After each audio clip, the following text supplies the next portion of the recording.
It started with a single leaf, a soft, spiraling dance through the late summer air before it landed, gently but decisively, on the freshly swept porch of Karen Reynolds. She stood still, broom in hand, lips pursed, and stared at the leaf as though it had committed a personal offense. It wasn't just any leaf, it was a leaf from that tree. The oak that towered on the other side of the property line, belonging not to her, but to her neighbor Dave. Karen had lived in the neighborhood for 6 years, long enough to memorize the weekly trash schedule, file noise complaints against teens playing music past 8 p.m., and monitor every porch light that stayed on too long after midnight. She was the self-appointed steward of suburban order, and, while most neighbors gave her wide berths, they tolerated her strict adherence to rules, mainly because Karen knew them better than anyone. She didn't hate Dave. In fact, when he'd moved in 3 years ago, she'd even baked him cookies, store-bought, but placed carefully in a rustic wicker basket with a ribbon that matched her front door wreath. Dave, cheerful and scruffy in a way that didn't quite fit in with the Homeowners Association guidelines, had thanked her with a smile and promptly mowed his lawn 2 days late. Karen had made note. But it was the tree that had become the wedge. The oak was massive, its thick limbs stretching out in a way that ignored property lines and personal boundaries alike. It dropped acorns on Karen's path, sent roots creeping toward her flower beds, and worst of all, it cast a lazy shadow over her rose bushes, which were her pride and joy. Karen had been watching that tree with growing resentment, and now, with that single fallen leaf, she had finally decided she'd had enough. She stooped, picked up the offending leaf, and examined it like a crime scene clue. Then she walked straight into her house, opened her laptop, and began to research.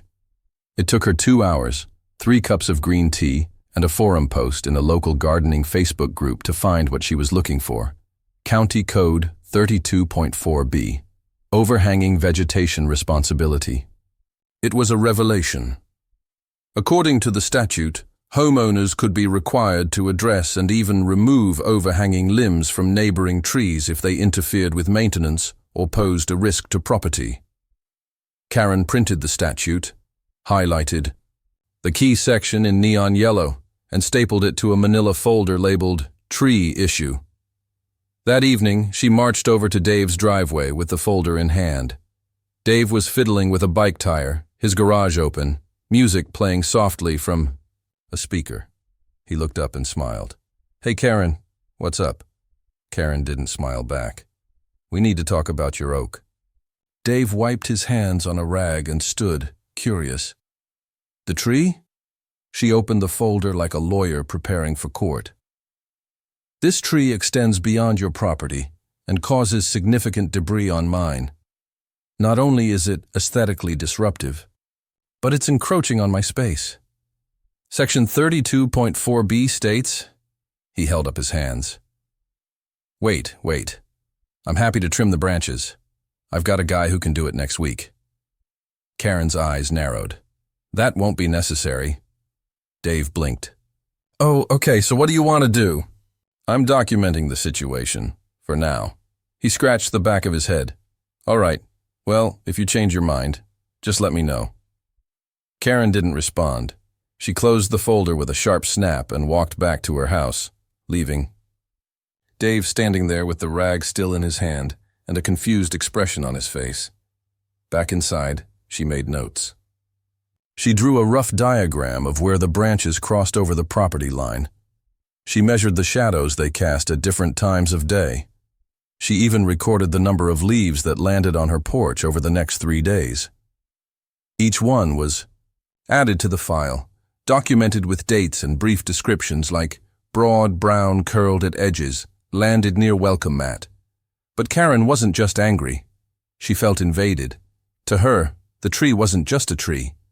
It was a symbol of something larger, an intrusion, a reminder that even in her carefully curated environment, she couldn't control everything. And for someone like Karen, control was everything. The tree had become the focal point of her thoughts. She would sit by her window, staring at its limbs with a kind of wary patience, as if waiting for it to make another move. The irony, of course, was that the tree wasn't doing anything malicious. It was simply growing, living, as it had done for decades. But Karen didn't see it that way. By the end of the week, she had developed a plan, not one she shared with anyone, not even in the Facebook group. She stopped just short of outright war, instead thinking in terms of strategic prevention. She made several trips to the local nursery. She measured soil pH, studied hedge density statistics, and finally settled on a particular type of evergreen shrub known for rapid growth and dense foliage. As she watched the sun set behind the towering oak that Saturday evening, a smug smile crept across her lips. She whispered aloud, "Let's see how you like being encroached upon." The tree, of course, didn't answer, but Karen didn't need it to. She had already decided how the story would go. She'd found the loophole in the system, and in her mind, she wasn't being petty. She was reclaiming her space. Tomorrow the Hedges would arrive, and with them, so would the next chapter in what she was already thinking of as her quiet, righteous campaign. She slept soundly that night, dreaming of green walls and crisp lines, where the boundaries were no longer blurred, but defined in thick, thorny leaves. Dave had been gone for 2 days, just a short trip to see his sister in the next state over. It was something he did a couple of times a year, an easy break from his job at the local university and a chance to unplug. When he returned on Sunday evening, suitcase in one hand and a half-eaten granola bar in the other, he immediately sensed something was off. It wasn't the driveway or his mailbox, both untouched. It wasn't even the faint scent of fertilizer in the air. It was the visual shift. The side of his yard, the strip of grass that ran between his house and Karen's, had changed. A neat row of small green shrubs now lined the side of the fence, each one planted with precision. They were still young, but something about them felt unnervingly intentional, like they weren't there just to beautify, but to define. Dave stared, his brow furrowing. He wheeled his suitcase into the garage, dropped it, and walked over to inspect the new additions. The shrubs weren't on Karen's side of the property line. They were squarely on his.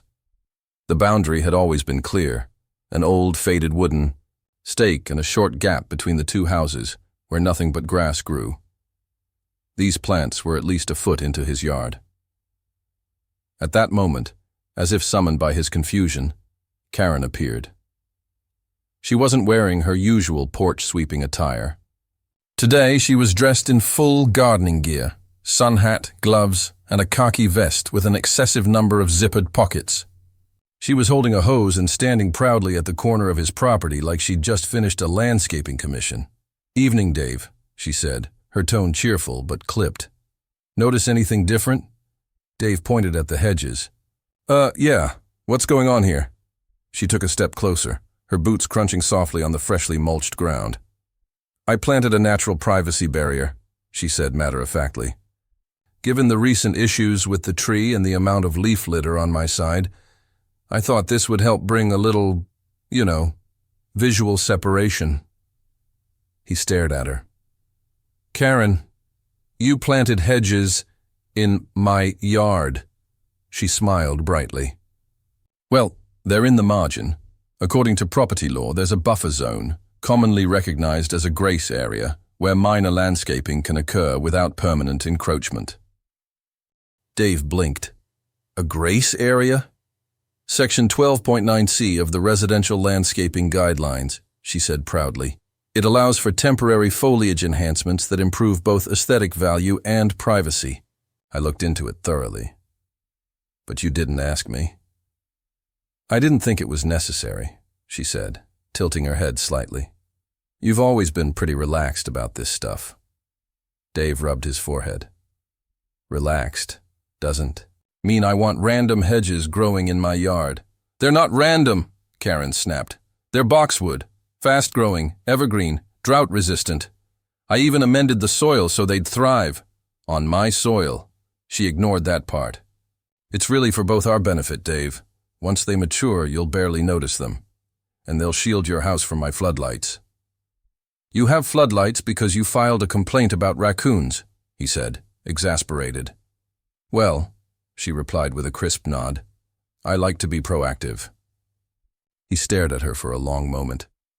Karen, you can't just plant stuff in my yard. That's not being proactive. That's just weird. She drew herself up. You didn't seem interested in addressing the tree situation, I offered. To have it trimmed. You offered, but did you schedule it? Did you take action? She asked, voice rising ever so slightly. I am a woman of action, Dave. And if I wait for everyone else to fix things, nothing ever gets done. Dave took a slow breath, trying to collect himself. Karen had always been a little intense. She'd once flagged his mailbox for being 2 inches too high and had submitted a drone photograph of his backyard when his compost bin had gotten too earthy, whatever that meant. But this was different. This was physical, invasive, like she had crossed a line and planted shrubs on it. You're going to have to take them out, he said firmly. Karen's smile faltered. I beg your pardon? I mean it. They're on my property. I didn't ask for hedges. I didn't agree to anything. You can't just decorate other people's yards. She folded her arms. I consider this a community improvement, and I've already documented their placement. I even tagged each plant for growth tracking. Dave stepped back and looked closer. Sure enough, each tiny shrub had a small plastic label sticking out of the soil with a number, a date, and what looked like Karen's initials written in neat block letters. You're kidding me, he muttered. Karen didn't flinch. I'll be watering them daily. Just so you know. Karen, she raised a hand. Look, I understand your confusion. But once you see how beautiful they become, once they mature, you'll thank me. I seriously doubt that. She gave him one final nod, as if closing the conversation with executive finality, then turned and walked back toward her side of the property. Section 12.9c, she called over her shoulder. Feel free to look it up. That night, Dave stood at his kitchen window, arms crossed, staring out at the new line of green. It wasn't much yet, just a few shrubs in a row. But they felt bigger than they were. Not physically, but symbolically. Like they represented some new shift in Karen's escalating war on ambiguity.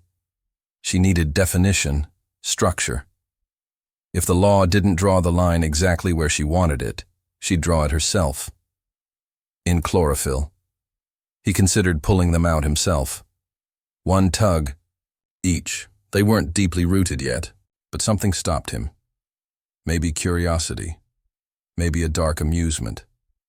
Maybe the knowledge that Karen would lose her mind if he so much as touched one.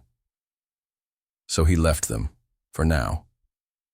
The next morning, he woke to the sound of a gentle hose spray. He peeked out the window, and there she was, in full gear again, gently watering the hedges as though they were fragile infants. She even patted the soil around one of them, like a proud parent. Dave shook his head and walked away from the window. This was going to get worse before it got better. Of that, he was certain. The hedges grew. That was the first problem. Faster than anyone, even Karen, had anticipated. Within a month, the once tiny boxwoods had doubled in height and thickened into a dense wall of greenery. Karen called it remarkable progress. Dave called it aggressive landscaping. Whatever you called it, the fact remained. Karen's hedges were no longer just annoying. They were imposing. They blocked light. That was the second problem. Dave's kitchen, which used to fill with warm morning sunlight, now sat in a perpetual half-shadow. He noticed it first while making coffee. He didn't need to squint anymore when the sun hit the window. Then he realized his basil plant on the sill had begun to wilt. It leaned pathetically toward the narrow sliver of light that still managed to sneak past the ever-thickening green wall. The once open feel of his yard was gone. replaced by an eerie sense of being boxed in. Dave's initial plan had been patience. Wait her out. Maybe Karen would realize she'd overstepped and correct it herself, but instead, she doubled down. Not only did she water the hedges religiously each morning, often before sunrise, but she also added mulch, installed a decorative stone border, and even placed solar-powered lights between the shrubs so they'd be visibly pleasing at night. To whom they were pleasing was a mystery. They only lit up the side of his house. From her porch, all Karen could see was the glow reflecting on his siding. Dave tried talking to her again, knocked on her door one afternoon with a soft but firm expression and an envelope in hand. Inside was a printed map of the property lines, official, from the county website. He highlighted where the Hedges now sat, clearly overstepping into his yard. Karen barely glanced at it. "I appreciate your concern, Dave," she said, standing half-blocked by her screen door. "But as I explained before, this is a community enhancement. I even had 2 of the neighbors over to admire the aesthetic. They loved it. They loved shrubs in my yard. They loved the symmetry," she corrected him. "And frankly, the neighborhoods needed a bit more green." "They're not on your property, Karen," she sighed. "Let's not get bogged down in technicalities. They're serving a purpose. And look, no more leaves from that dreadful oak on my porch." "That's because I had the tree trimmed last week," he pointed out. "Oh?" she said, blinking. "I hadn't noticed." Dave resisted the urge to say something sharp. Instead, he thanked her for her time and walked away. Then came the flyers. One morning, Dave found them scattered near his mailbox and stuck under his windshield wipers, glossy little brochures titled Cultivating Peace, a guide to shared green spaces. On the back, in fine print, was Karen's name as the organizer of something called the Maple Lane Garden Walk Society. A quick scan of the flyer revealed its mission: to showcase the most elegant, intentional, and harmonious front and side yard landscaping efforts in the neighborhood. The Garden Walk Society was Karen's latest project. She'd started hosting small walking tours every Saturday morning. 5 or 6 other neighbors, mostly retirees with too much time and not enough spine, who followed her around with tepid coffee in styrofoam cups and made mild observations like, "Oh, that's a nice color," or "What a clever use of edging." Dave watched from his window the first time it happened, toothbrush still in hand, as Karen led the group like a museum docent straight to his side yard. "And here," she announced to the group, gesturing proudly to the hedge wall, "you'll see an excellent example of bi-directional landscape diplomacy. These hedges form a living boundary that respects both privacy and visual harmony." Someone asked, "Did your neighbor plant them with you?" Karen laughed lightly, her voice a little too loud. "Let's just say, I took initiative." They clapped. They clapped. Dave felt like he was losing his mind. He stood on his front porch that evening, watching the solar lights flicker to life again, faint blue dots embedded in his grass like alien fireflies, and felt his patience snapping, twig by twig. So he filed a complaint, officially, with the Homeowners Association. The process took a week: forms, photos, a statement. He included the county property map, timestamps of the hedge installation from his doorbell cam, and even a screenshot from the garden walk brochure. When he submitted it all, the woman at the HOA office raised her eyebrows and said, "She planted them on your side?" Like it was the most absurd thing she'd ever heard. Dave felt vindicated, briefly. But Karen had anticipated it, or at least prepared for the possibility. Before the HOA even had a chance to respond, she fired back with her own documentation, a photo-laden PDF titled Aesthetic Contributions to the Block, a Case for Visual Stewardship. In it, she detailed each hedge, its species, its projected growth, and its intended purpose. She claimed the plants were temporarily stationed and would be trimmed regularly to avoid infringement. She even included a quote from a local landscaper someone Dave suspected she'd bribed with lemonade and passive-aggressive small talk, saying the hedge line created a visual buffer that improved perceived lot lines. Perceived, not actual. Dave circled that word in red ink. The HOA, unprepared for such a battle, chose a cowardly middle ground. They issued a statement saying, "Any disputes over plantings on shared or disputed spaces should be handled through civil mediation," and that they encouraged all neighbors to act in good faith.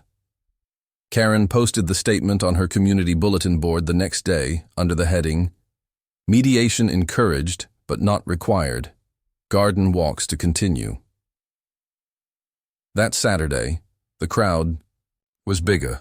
Nearly a dozen neighbors showed up, sipping coffee and whispering behind their hands. Some of them cast glances at Dave's house. A few waved politely. Karen stood in front of the hedge wall, now almost chest-high, and gave an impassioned speech about natural borders and the importance of silent green diplomacy. Dave, sitting at his dining table, watched it all unfold through the window. His window, now dimmed by the hedge's long shadow. His basil was dead. His patience was wearing thinner than the sunlight in his kitchen. And Karen? She stood there in her sun hat, smiling like she'd won something. But Dave wasn't done. He was just waiting, because he'd seen the weather report. Storms were coming, and sometimes nature does what people won't. The storm arrived late, on a Thursday night. At first it was just wind, playful, rustling wind that tousled the trees and made the patio chairs tremble slightly on their legs. Then came the rain, heavy and sudden, like the sky had forgotten to release it gradually. Dave was already awake when it started. He'd seen the warnings earlier in the day, the flashing radar swirls on his phone promising wind gusts of over 40 miles per hour, with rain totals high enough to make the gutters groan. He double-checked his windows, pulled in his recycling bin, and stood by the back door sipping hot tea as the first wave of thunder rumbled through the night. It wasn't the storm itself that made him smile. It was the feeling that nature for once was on his side. The wind wasn't personal. It didn't know property lines, didn't care about community guidelines or printed brochures. It moved how it pleased. It bent and broke as it wished, and on that night, it had its own quiet plan. Dave was asleep. When the real damage occurred, though, something, a sharp crack like a snapped bone, yanked him out of his dreams just before dawn. He sat up in bed, heart racing, eyes wide. Thunder rolled again, softer now, more distant. The rain had slowed, but something felt different. He pulled on a hoodie, slipped on his sneakers, and stepped outside into the misty gray morning. The storm had passed, leaving behind the smell of wet earth and ozone. Puddles dotted the sidewalk, and tree limbs littered the road like abandoned crutches. He turned the corner of his house and stopped dead in his tracks. The hedges, Karen's. Perfectly aligned, obsessively tended, rapidly growing hedges were no longer a wall. They were a mess. The wind had taken its toll, snapping branches, flattening sections, and in one glorious stroke of natural justice, toppling two of the largest shrubs completely onto Karen's side of the yard. Mud streaked across her decorative stone border. One of her solar lights was crushed under a twisted root. It looked like someone had thrown a green grenade at the property line and let the shrapnel fall where it may. Dave stared for a long moment. Not out of spite, not even from glee, but in awe. Because this was what he couldn't have orchestrated if he tried. No legal filings, no calm conversations, no HOA mediators could have achieved what one night of bad weather just had. Nature had leveled the playing field, literally. As he stood there, Karen's door opened. She stepped outside slowly, umbrella in hand, her usual crisp gardening outfit replaced with a pink terry cloth robe and house slippers. Her expression was unreadable at first, just wide eyes taking in the scene, calculating the damage. Then she moved closer, stepping cautiously over a broken branch, and knelt beside one of the toppled shrubs. This one had strong roots, she murmured, almost to herself. Dave said nothing. She glanced up. "It's temporary," she said, as if convincing herself. "I can replant them, rebuild the border. I kept notes. I kept everything in order." Dave finally spoke. "Karen, the wind didn't care about your notes." She flinched, just slightly, then stood. "I suppose you find this funny." "No," he said. "I find it fair." She brushed wet leaves from her sleeve. "You know, I didn't mean to upset you with the hedges. I just—" She paused, searching for the right word. Wanted a sense of control, some peace. "That tree of yours, it made my side feel messy. The leaves, the shade, the chaos." "It's a tree," Dave said softly. "It's supposed to be wild." Karen let out a sigh, long and tired. "I thought if I made something clean, precise, it would bring calm." "It didn't," he replied. "No, it didn't," she admitted, glancing again at the shattered green line between their homes. They stood in silence for a while, the tension between them not fully gone, but shifted, softened, the way fences sometimes lean after years of standing too straight. Dave motioned toward the mess. "What are you going to do with them?" "I'll take them out," she said after a moment. "They're more trouble than they're worth." "You sure?" "I think I needed the storm," she said. "Not to ruin them, but to remind me." "I don't own everything I see," he nodded, surprised by her honesty. "If you want, I can help dig them up." Karen blinked. "You'd help?" "I'd rather not have this same conversation next spring," he said with a half smile. That made her laugh, small and hesitant, but real. "Fair enough." Over the next few days, the hedges came out, slowly, methodically. Karen didn't rush. She worked in quiet focus, removing each shrub like a monument being disassembled. Dave joined her, shovel in hand, sometimes passing her a bag or untangling a stubborn root. They didn't talk much at first, but the silence between them became companionable. Honest.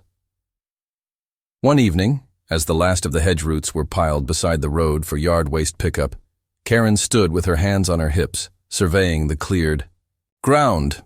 "It looks open," she said. "Free," Dave added. She gave a short nod. "I forgot how much light this side gets in the morning." "Basil would do great over here," Dave said, only half joking. Karen looked at him. "Maybe you could show me how to grow some, without turning it into a wall," he smiled. "Deal." That weekend, instead of a garden walk, Karen invited a few neighbors over for coffee on her porch. No brochures, no speeches, just muffins, real ones she baked herself, and a gentle breeze rustling what remained of her flower beds. Dave came, too, bringing a pot of fresh basil from his kitchen window. As they sat together sipping and chatting, no one mentioned the storm or the hedges. They didn't need to. The absence of that green wall said everything. Sometimes the best boundaries are the ones you don't plant, and from then on, whenever a leaf from the oak tree landed on Karen's porch, she didn't scowl or sweep it away right away. Sometimes she even let it sit for a while, just to see how it curled and browned with time. Just to remind herself that not everything needs to be managed. Some things are meant to fall where they may.